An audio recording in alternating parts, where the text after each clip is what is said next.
There was a moment. Maybe you remember it. Maybe it happened quietly and you did not fully realize its significance until later. But there was a specific moment where you did something that changed the direction of everything that followed.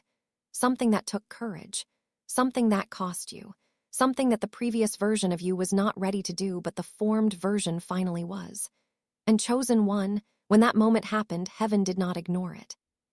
Scripture says there is rejoicing in heaven over certain moments in a person's life.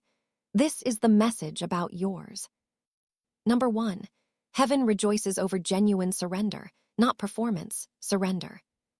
There is a difference between performing the right things and genuinely surrendering to the one who orders them. Performance looks right from the outside. It keeps the correct habits, says the correct words, presents a version of faith that meets the visible standard. But performance is exhausting because it depends on the person sustaining it. It is effort all the way down. Surrender is different. It is the moment where the chosen one stops trying to maintain the appearance and simply hands the whole of it over. The plans they could not make work. The identity they had been managing. The outcome they had been trying to control. The part of the life they had been keeping at arm's length from God because releasing it required trusting with something they were not ready to trust with. When that release happens, it is not quiet in heaven. The moment a chosen one stops holding back the part they have been protecting and places it fully in God's hands, something moves. Not because God needed the performance to stop. Because the relationship deepened in that moment in a way that the performing version of the same person could not reach. If you finally surrendered something, truly surrendered it, heaven rejoiced over that moment. Number 2, heaven rejoices over the moment forgiveness was genuinely chosen. Forgiveness at depth is one of the rarest and most costly things a human being can do. The kind of forgiveness this message is pointing to is not the quick release of a small offense. It is the slow, painful, sometimes repeated choosing to release a genuine wound. Something that actually cost you. That came from someone who should have known better. That left a mark that did not simply fade with time. The chosen one who makes that choice, who sits with the full weight of what was done and still chooses to release it rather than carry it, who forgives not because it feels good or because the person deserved it, but because holding it was slowly destroying what God was building in them. That chosen one does something that moves heaven. Not because forgiveness is the denial of what happened. It is not. The wound was real. The offense was real. The cost was real.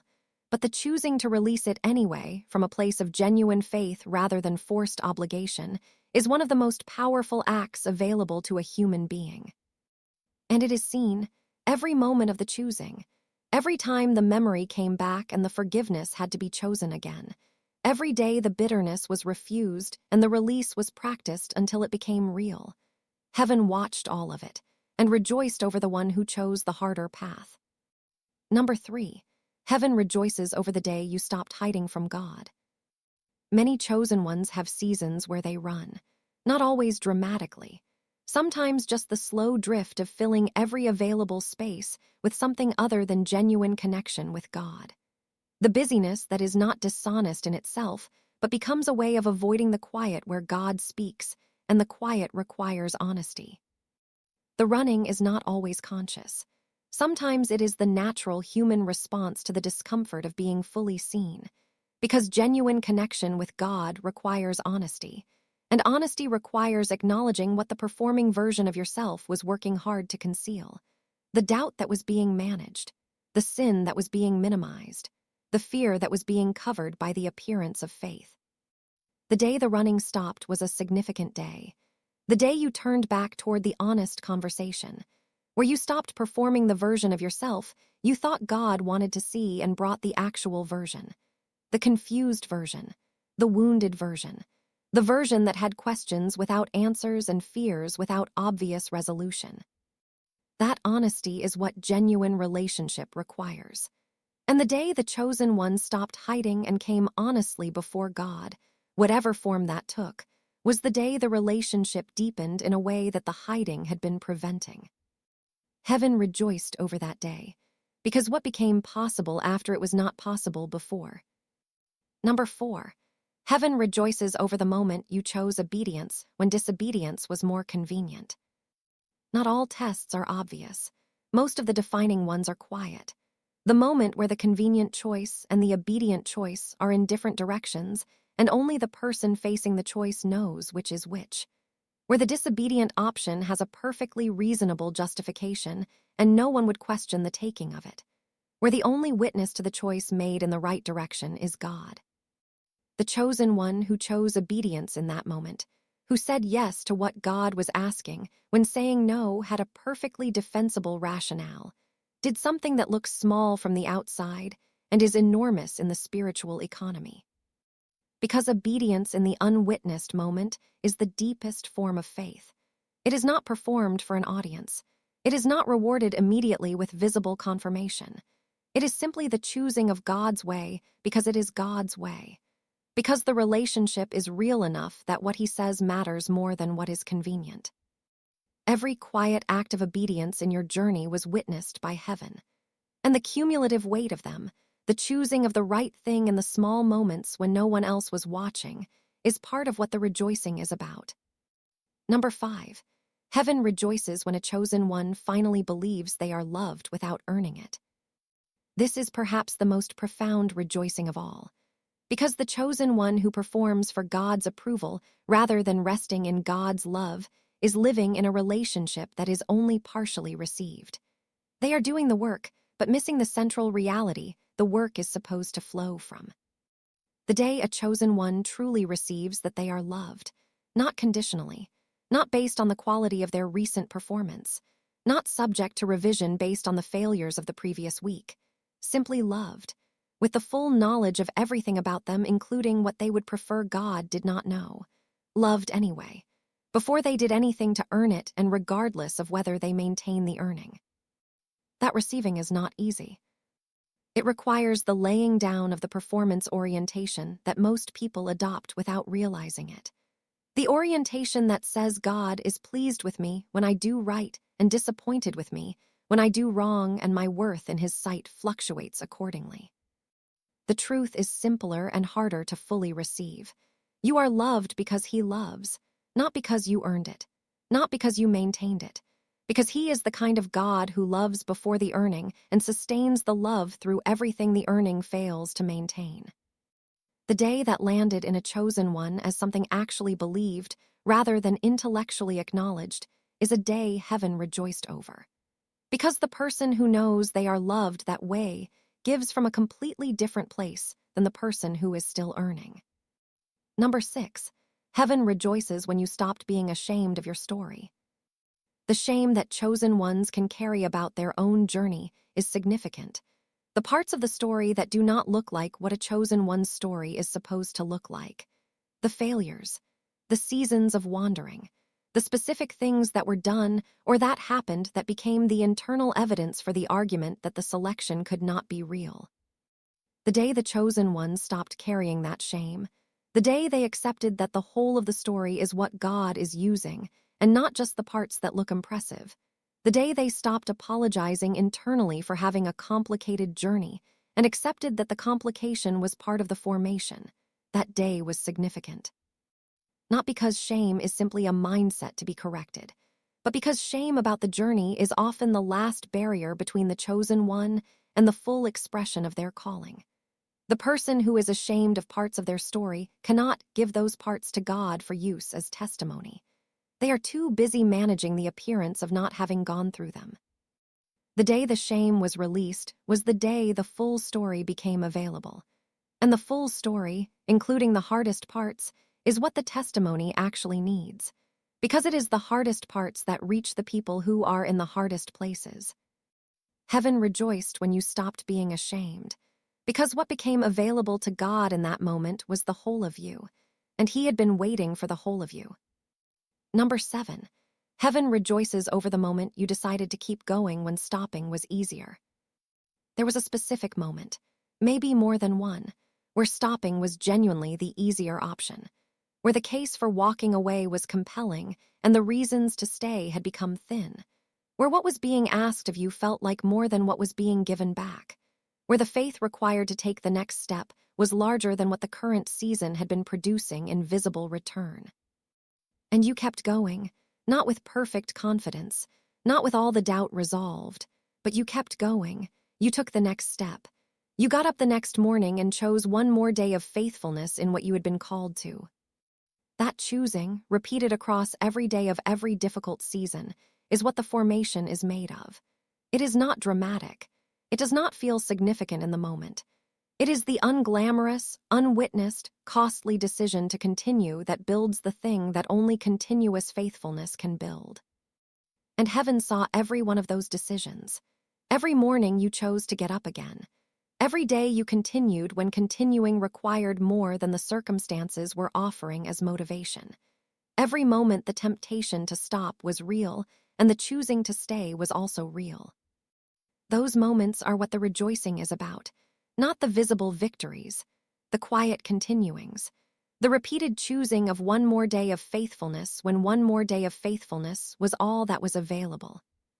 Heaven rejoiced over every one of them, and over the person who, across all of those moments, chose to keep going. Number 8, heaven rejoices when a chosen one finally accepts help. The rare soul often carries a strong sense of independence, built through seasons of having to rely on themselves when others were not available, built through disappointments that taught them to be careful about how much they ask of people, built through the experience of being the one who gives rather than the one who receives. That independence served a purpose in its season, but it can become the thing that blocks the chosen one from receiving what God is trying to give them through the people He has placed in their life. The stubbornness of self-sufficiency dressed as strength, the refusal to let people in dressed as wisdom. The day the chosen one finally accepted genuine help, the day they let someone in past the managed exterior and allowed real support to reach the real need, was a day of breakthrough. Not just practically, spiritually, because receiving well is as much a part of the calling as giving well, and the chosen one who cannot receive cannot model for others how to receive. Heaven rejoiced over that day, because in receiving the help, the chosen one moved from the isolation of managed self-sufficiency into the community that the calling was always designed to operate within. Number 9, heaven rejoices over every honest prayer. Not the polished prayers, not the ones constructed to sound appropriately spiritual, the honest ones, the groanings that have no words, the desperate reaching toward God in the middle of the night when the composed version of faith was nowhere to be found, the angry prayer, the confused prayer, the prayer that asked the question no one wanted to ask, the prayer that admitted what the performing version of the same person would never have admitted out loud. God does not honor the polished prayer above the honest one. He honors the honest one more, because the honest one is actual relationship. It is the real person showing up before the real God with what is actually true rather than what sounds right. Every honest prayer you have ever prayed has been heard. Not just the content, the honesty behind it, the fact that you came, that you kept coming, that even in the seasons where the coming was the only act of faith available, you kept doing it. Heaven rejoices over every honest prayer, because each one was an act of faith that reached past the performance into the relationship, and the relationship is what everything else is built upon. Number 10, the rejoicing continues, because you have not stopped. This is the final word of part 1. The rejoicing that began in the moments described in this message did not end when the moment passed. It continues, because you have not stopped. You are still here, still choosing, still showing up, still placing one faithful step after another even when the path is unclear and the confirmation is thin. The ongoing faithfulness of the chosen one who keeps going is its own cause for ongoing rejoicing, not just the pivotal moments, the daily continuing, the being faithful in the small things, the choosing God again and again in the ordinary moments of ordinary days. Heaven is not done rejoicing over you, chosen one, because you are not done being faithful. Part 2 is coming. Part 2. Number 11. Heaven rejoices when you finally stopped running from your calling. There is a specific kind of running that looks nothing like running. It is not the dramatic departure from faith. It is not the obvious turning away. It is the subtle, sustained, almost imperceptible staying just one step behind what God is clearly pointing toward. The chosen one who is broadly faithful but consistently stops just short of the specific thing being asked. Who serves in most areas but keeps redirecting away from the one area where the calling is most concentrated. The Jonah pattern, not dramatic rebellion, strategic avoidance, always busy, always doing something good, never quite doing the specific thing. The day that ended was a significant day. The day the chosen one stopped finding reasons to redirect and simply walked toward what had been pressing on their heart for longer than they wanted to admit. The day the excuse that had served well for a season was finally released and the step was taken. It was probably uncomfortable. The first step toward the specific thing usually is, because the avoidance had built a certain comfortable distance and the step collapsed that distance. But it was also a relief. The relief of no longer carrying the tension of knowing what you are supposed to do and not doing it. Heaven rejoiced when you took that step, because what became possible after it was not possible while the running was continuing. Number 12. Heaven rejoices over the moment you chose truth over comfort. There is a cost to honesty that the comfortable version of faith prefers not to pay. The comfortable version allows for the diplomatic softening of what is actually true, the careful management of the full picture to avoid the friction that the full picture would produce, the staying in the spaces that do not require the kind of honesty that makes people uncomfortable. The day the chosen one chose truth over comfort, in whatever specific form that took in their specific life, was the day their credibility deepened in ways that the comfortable version of themselves could not have accessed. Not everyone receives truth willingly. Some people respond to it by moving away. That is part of the cost. But the ones who receive it, the ones who needed the truth even though it was uncomfortable, receive something from a truth teller that they cannot receive from someone who only tells them what they want to hear.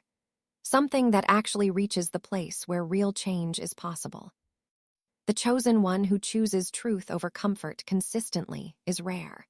And what that consistency builds in the long term, the trust of people who know they will always hear what is real and not what is easy, is one of the most significant forms of influence available.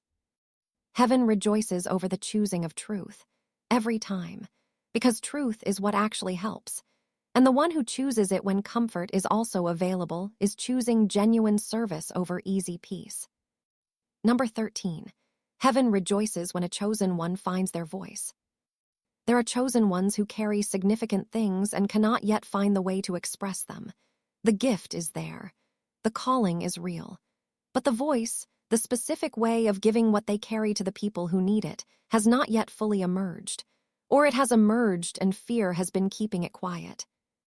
The day the chosen one found their voice, the day they stopped waiting for the perfect articulation and gave the imperfect, honest version of what they carry to a person who needed it, was a day of breakthrough.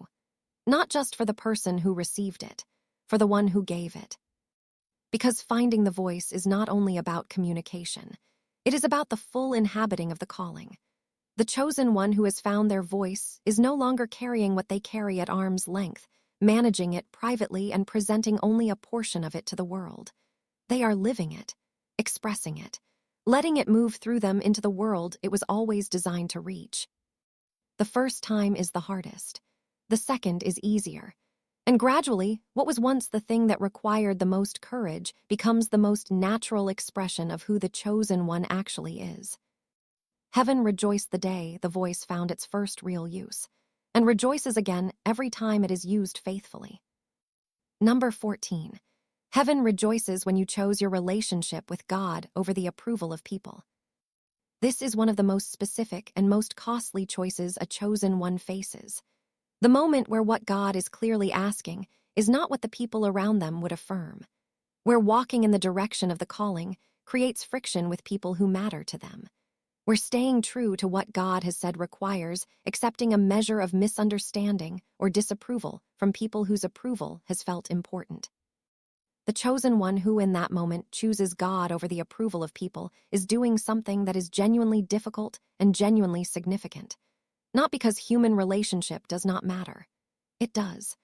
But because when the two are in conflict, the answer has to be clear. And the clarity of the choosing, the willingness to accept the relational cost of the faithful decision, is what demonstrates that the faith is real rather than circumstantial. This does not mean being careless with relationships or seeking out unnecessary conflict. The chosen one who creates friction unnecessarily has not understood what this point is about. But the chosen one who faces genuine tension between faithfulness and approval and chooses faithfulness is walking in the freedom that only that choice produces. Heaven rejoices over that choosing, because it is the choosing of the relationship that actually sustains everything else. Number 15. Heaven rejoices when you prayed for people who hurt you. This is among the most counterintuitive and most powerful things a chosen one can do. Not the performance of praying for those who hurt you in front of an audience that will see the nobility of the gesture. The private, genuine, sometimes painful choosing to bring before God the people who have caused you real harm and to pray for their good. That prayer requires something that only genuine formation produces. The releasing of the desire for their suffering to be your vindication. The willingness to want good for the person who did not want good for you. The extension of the same grace you have received to someone whose actions did not deserve it. It is not natural, it is supernatural. And the chosen one who has genuinely prayed for the people who have hurt them has accessed a dimension of the calling that the unforgiven version of themselves could not reach.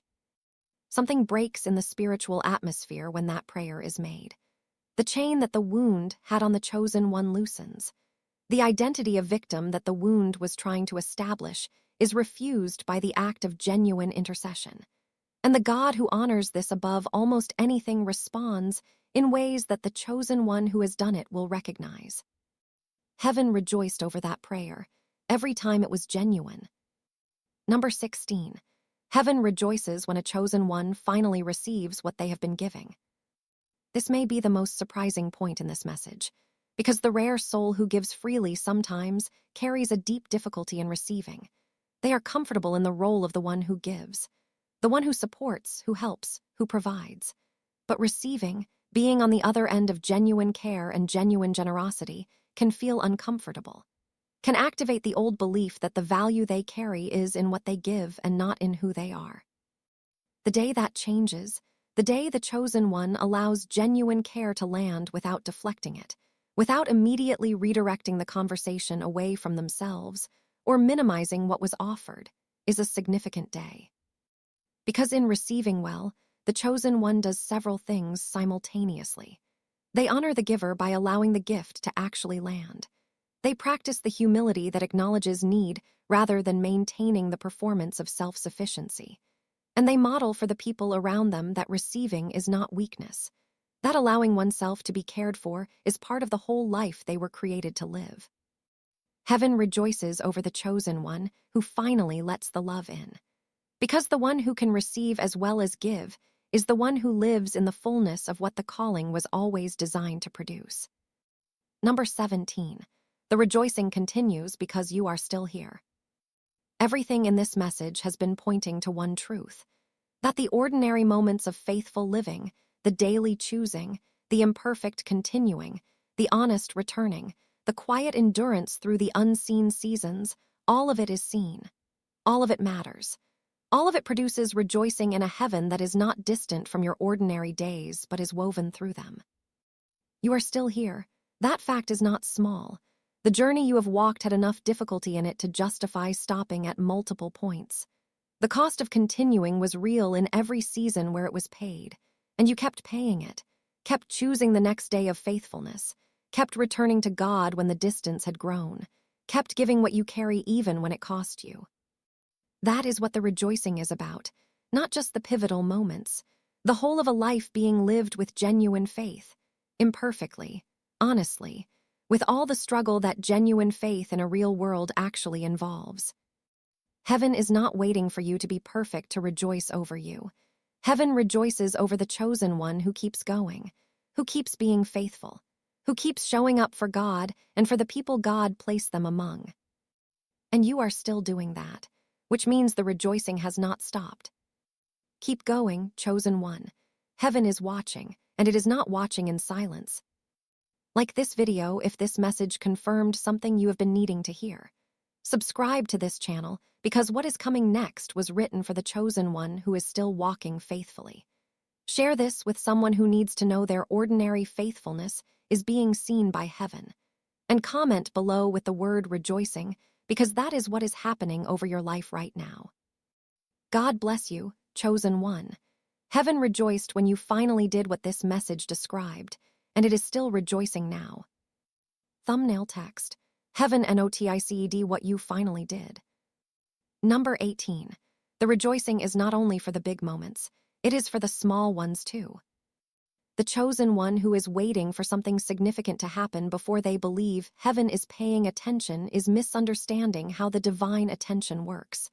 God is not only present for the landmark moments, the conversion, the breakthrough, the dramatic turning point. He is present in the small moments too. The morning where you chose prayer over scrolling. The conversation where you chose honesty over the easier response. The moment where you noticed someone was struggling and chose to stay rather than move on. The day where you did the right thing quietly and no one acknowledged it. These small moments are the substance of a faithful life. They are not the spaces between the significant moments. They are the significant moments, accumulated across time into the kind of life that Scripture honors. The faithful servant. The consistent steward.